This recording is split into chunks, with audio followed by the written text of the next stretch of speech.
నుంచి మేల్కొనే సౌందర్యమును సేవించాలని వచ్చాం అని గోపీజనులు అన్నా అసలు వీళ్ళ అంతరంగాల్లో ఏముందో చూడాలని మెదలలేదు స్వామి. తను కాదంటే వీళ్ళు మరో చోటు వెతుక్కుంటారా లేదా అని. స్వామి అయిన నీకే సొత్తులైన వారం, మరి వేరే దేనికి చెందము. స్వీకరించినా వదులుకున్నా నీ ఇష్టం సుమ అంటారు మీరు. లంక వదిలాడు విభీషణుడు, రాముడున్న ఉత్తర తీరం చేరాడు, ఆకాశంలో నిలిచాడు. భార్యాపుత్రులు సంపదలు అన్నీ వదిలేశాడు. రామరక్షణ కోరాడు, రాముడు రక్షించుకున్నా తిరిగిపోయేది లేదు. వదిలేసిన వాటిని పట్టేది లేదు అంటూ పూర్ణ శరణాగతి చేశాడు. గోపికలు అదే చేస్తున్నారు. భగవంతుడొక్కడే నాకు అనుకూలం అనే సంకల్పం మొదట కలగాలి. వానికంటే వేరేవన్నీ ప్రతికూలమేనని వాటిని వదలాలి. స్వామి రక్షించి తీరుననే విశ్వాసం ఉండాలి. విశ్వాసానికి తగ్గట్టు ఆశ్రయించాలి. వెళ్ళి తను ఒకసారి అర్పించాక వాడు ఏమి చేసుకున్నా తనకు సంబంధం లేదనాలి. తన దోషాలను అంగీకరించాలి. విశ్వాసంతో శరణాగతి చేసిన వాళ్ళలో ఈ 6 గుణాలు ప్రకాశిస్తాయి. భగవంతుడిని అనుకూలమే అనుకుంటారు చాలామంది, కానీ ప్రాపంచిక వస్తువులు వదలలేదు. నాది నాదనే మమత పెంచుకుంటారు. నిజానికి ఇవన్నీ దేవునివే. మనం నాది అనుకుంటామనే భగవంతుడి వస్తువునే దొంగలిస్తున్నాం. వాడికి చెందినవిగా గుర్తించి నేను వాడి దాసున్నే కనుక ఆ సంబంధమైన నాది అనవచ్చు. కానీ అలా అనుకోవడం మనకి నచ్చదు. మన అభిమానానికి అడ్డొస్తుంది. అయిపోయింది. అక్కడికి డేట్ ఇచ్చానా? డేట్ దగ్గర అయిపోయింది కదా, ఇచ్చే. 20 సంవత్సరం ప్రాంతంలో ముస్లిం లీగ్ ఖిలాఫత్ ఉద్యమాన్ని చేపట్టింది. ఆ ఉద్యమానికి కాంగ్రెస్ చేపట్టిన స్వతంత్ర ఉద్యమానికి ఎట్టి సంబంధం లేదు. అయినా గాంధీ నేతృత్వంలో కాంగ్రెస్ పార్టీ ఖిలాఫత్ ఉద్యమాన్ని భుజాన వేసుకుంది. ఖిలాఫత్ ఉద్యమం పట్ల ప్రపంచ ముస్లిం దేశాలన్నీ తీవ్ర వ్యతిరేకత ప్రదర్శించిన భారతదేశంలోని ముస్లింలు, కాంగ్రెస్ నాయకులు, గాంధీ భారత ప్రజలపై ఖిలాఫత్ ఉద్యమాన్ని బలవంతంగా రుద్దడం జరిగింది. ఈ సందర్భంగా గాంధీ ఇలా అన్నారు: హిందువులు ముస్లింతో శాశ్వత మైత్రి సంపాదించాలంటే ఇస్లాం గౌరవాన్ని కాపాడాలి. ఇందుకోసం ముస్లింతో పాటు నశించాలి. India Pakistan BB Kulkarni, page 219. Islam సంరక్షణార్థం మనం పూర్వకంగాను భవిష్యత్తుగాను చేసే సేవలోనే హిందూ మత సంరక్షణ ఉందని హిందువులు గ్రహించాలి అని కూడా గాంధీ వక్రీకరించారు. ఆంధ్రప్రదేశ్లో గాంధీ, పేజీ 226, తెలుగు అకాడమీ. అల్లాహో అక్బర్. ఖిలాఫత్ ఉద్యమాన్ని భుజాన వేసుకొని భారత స్వతంత్రం కన్నా ఖిలాఫత్ నిన్న అని ప్రచారం చేస్తూ తిరిగిన గాంధీ ఆనాడు భారత్ మాతాజీకి నిదానం కంటే అల్లాహో అక్బర్ నిదానం గొప్పదని దాకా వెళ్ళారు. Okay, start. Harijana. కొంచెం voice. Harijana. Mahatma Gandhi started the Harijana movement to purify the untouchables, but he was a failure because he thought that one could become a Harijana, a personal associate of the Lord, through some kind of material adjustment. That is not possible unless one fully realizes that he is not the body but it is a spiritual soul. There is no question of his becoming a Harijana. Those who do not follow in the footsteps of Lord Chaitanya Mahaprabhu and his disciplic succession cannot distinguish between matter and spirit, and therefore for all their ideas are but a mixed up hodgepodge of problems. They are virtually lost in the bewildering network of Maya Devi. There are many untouchables of the lower caste in India, but according to Vaishnava principles, everyone is welcome to accept this Krishna consciousness movement on the spiritual platform of life and thus be freed from trouble. Neither equality nor fraternity is possible on the material platform. Got it? Tell me in Telugu. What do you understand? Mahatma Gandhi హరిజన మూమెంట్ని start చేశాడు. అదొక పెద్ద failure. Of course, he failed in so many aspects. He failed to unite country. He failed to make brotherhood with Muslims. He failed to keep his words, non-violence. utter flap, non-violence. Lakhs of Hindus were chopped, murdered within 1 week because he is a weak. Still our karma is like that. He is on the rupee note. That is our fate. Okay, what next? అది ఒక దేవుడి ఆధ్వర్యంలో చేద్దాం అనుకున్నారు, అది కానీ అది కుదరలేదు, ఆయనకి జస్ట్గా చేయలేకపోయారు దాన్ని. Actually, the biggest joke is when you fight with someone, you should not take support from them, correct? That means that's called laluchi, is it not? Correct? అదే తెలుగు చెప్పాలి కదా. Ready, hold it. Okay, ordinary. Okay, తీసుకో. Okay, మీకు అర్థం అవడం కోసం చెప్తున్నాను. మీరు ఎవరి మీద యుద్ధం ప్రకటించారు అనుకోండి, ఏదో XYZ, మీరు అతని దగ్గరికి వెళ్ళాలనుకోండి. ఆ యుద్ధం ఎవరి మీద ప్రకటించారు, అతని దగ్గరికి వెళ్ళాలి. సో మీకు వెహికల్ కావాలి, ఆ వెహికల్ అతనే పంపాడు అనుకోండి, మరి ఇంటికి అర్థమైంది. ఇంక మీకు అర్థం కాబట్టి మీరు గుడ్డే. మీకు అర్థమైందా? ఇప్పుడు నేను పృథ్వీ కొట్టేసుకుంటున్నారా? రేయ్ పృథ్వీ ఎక్కడ కొట్టుకుందాం చెప్పు, బెంచ్ సర్కిల్ అన్నాడు వీడు. అంటే గురూజీ కారు పంపమన్నాడు, కొట్టుకోవడం ఉంది అక్కడ. అలాగా మనోడు బ్రిటిష్ వాళ్ళతో పోరాటం అని చెప్పి బ్రిటిష్ వాళ్ళ కారులో తిరిగేవాడు విత్ ఫొటోస్. ఇంకోటి, బ్రిటిష్ వాళ్ళ ఫోన్ నెంబర్ నుంచి ఫోన్ చేసుకున్నాడు. ఇంకోటి ఏంటంటే, ఇవన్నీ అబద్ధాలు అయితే నన్ను తిట్టండి, గుడ్డిగా ఎవరిని ఫాలో అవ్వకండి. భగవద్గీత చెప్పింది, గుడ్డిగా ఏదో అనుసరించకో. కృష్ణుడు కూడా చెక్ చేసి అనుసరించు. నేను గాంధీ ఉంది ఆర్డినరీ.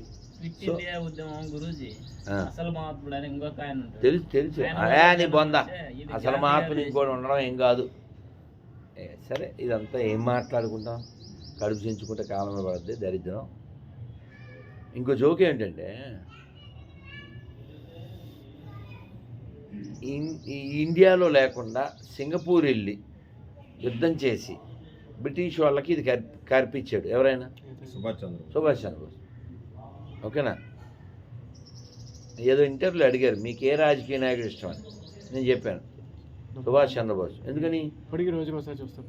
అదే కదా కరెక్ట్గా ఉన్నది అన్నట్టు మనం మాట్లాడేదే అవి కదా, అందుకే చాలామంది నచ్చకపోతే 1 wordలో చెప్పాను. మీకు ఇష్టమైన రాజకీయ నాయకుడు ఎవరు? సుభాష్ చంద్రబోస్. ఎందుకు? మగవాడు కాబట్టి, సింహం కాబట్టి, ఇలాగే చెప్పా. ఈ దేశానికి స్వాతంత్రం వచ్చింది ఎవరిదో బోసి నవ్వులు నవ్వితే చూసి ఇచ్చేయలేదు, పాసిమోహాలు వేసుకుని. బోసి గుద్దల మీద లాఠీలు ఇరిగితే అచ్చదెల్లో చెప్తున్నా, అక్కడైనా ఎక్కడైనా. అని నాకు అర్థం కాదు. ప్రవాసంలో ఉండి బ్రిటిష్ వాళ్ళకి భయం కలిగించినోడు సుభాష్.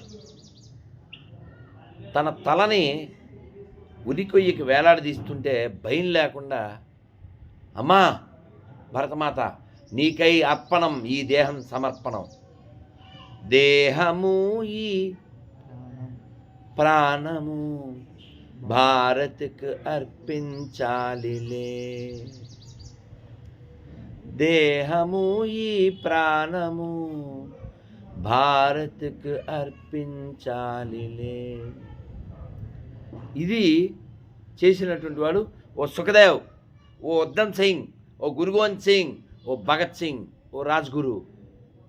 వీళ్ళు ఇలా త్యాగం చేస్తే, ఆయన అలా పోరాటం చేస్తే, అల్లూరి లాంటి వాళ్ళు, రూదర్ఫర్డ్ లాంటి వాడికి, ప్రకాశం పంతులు గారు లాంటి వాళ్ళు సైమన్ కమిషన్కి ఎదురెళ్ళి రొమ్ము నిలబడితే, లాల్ బాల్ పాల్ అనేటువంటి త్రయం ఎక్కడికి వెళ్ళినా వెళ్ళి, ఏ ప్లేస్కైనా వెళ్ళి వాళ్ళని ఉద్యమానికి సిద్ధం చేస్తే, అసలు దెబ్బే తగలకుండా ఒంటి మీద ఉద్యమం ఏమిట్రా, ఊడిగం అది.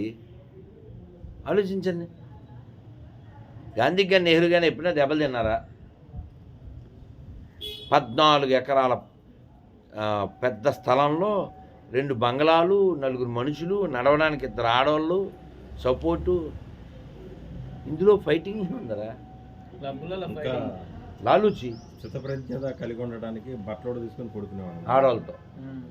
అవన్నీ రాశారుగా. అడిగాడు కూడా ఒకసారి మీడియా వాళ్ళు దొరికితే, అది నేను ఎలా ఉండగలను లేదో అని అనుకున్నాను. సత్యంతో నా ప్రయోగాలు. ఇంగ్లాండ్లో ఇంకో జోక్ కూడా ఉంది, రైల్లో తోసారు అది ఇది అని జోకులు వేస్తారు కదా. ఇప్పుడు హయ్యెస్ట్ జోక్ ఏంటంటే, ఇవన్నీ మీరు ఆలోచించండి. ఇప్పుడు ఏమన్నా మీ పేరు గోపాలకృష్ణ గారు, గోపాలకృష్ణ గారు జుట్టు ఒత్తుగా ఉండటం గురించి మాట్లాడారు అనుకో, మనం ఎలా చూస్తాం? మరీ అంత ఎదలా కనబడుతున్నానా? ఇలా చూస్తాం కదా. ఎందుకని? ఆయన పట్టుదల ఉండొచ్చు, కానీ బట్టతలు ఉంది, ఒప్పుకోవాలి.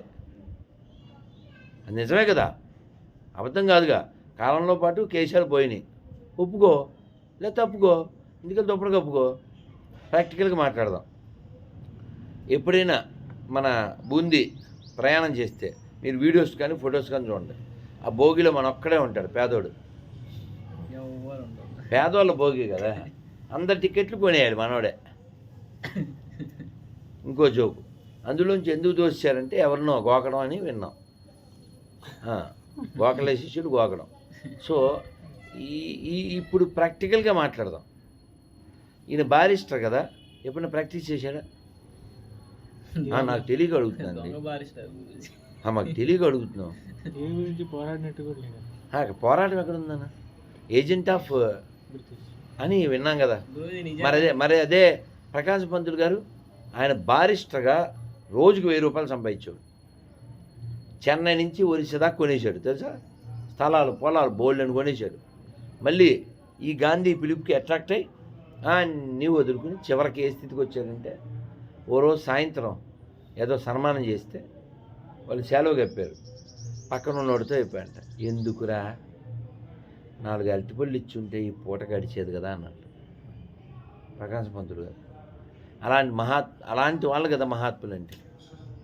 వాళ్ళకి ఏం విలువ లేదు, వాళ్ళ పాఠాలు ఉండవు, మన మీద రుద్దబడి. అలాగే సెలవు పుట్టినాడు ఈ విజయశాంతి. అబ్బో వద్దులేను, నీకు దండం, నీకు దండం. మంచి తెలుగు చదువుకుందాం. మరి ఇది మంచి బుక్ తెచ్చాను, నువ్వేం చెప్తున్నావు గాంధీకి బారిస్టర్ సర్టిఫికేట్ నెహ్రూ ఇప్పించింది డబ్బులు పెట్టి. అమ్మా నీకు దండం నాన్న, వద్దులేనా, ఇక తలుచుకుంటే దరిద్రం. ఓకే, తెలుగు భాష గురించి ఇక్కడి నుంచి నెక్స్ట్ పేజ్ వరకు మాట్లాడకుండా అయింది కానీ ఇది right. We are all Harijans when we serve Hari. Okay, it's going on.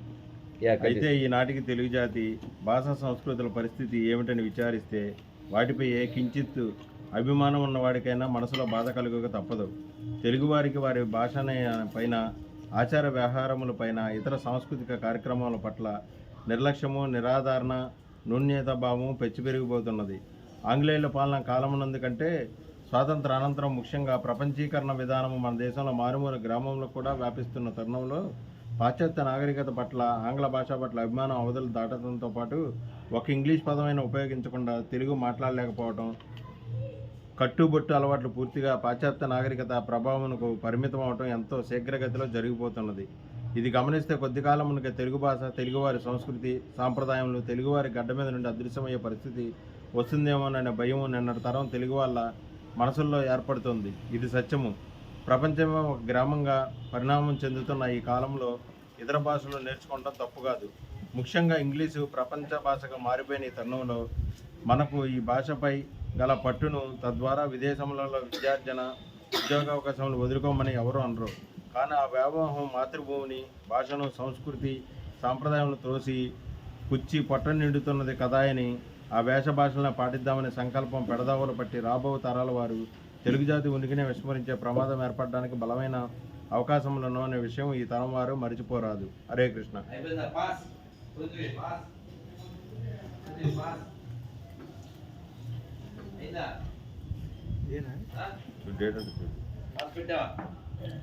ఇంతసేపు చెప్తున్నాను.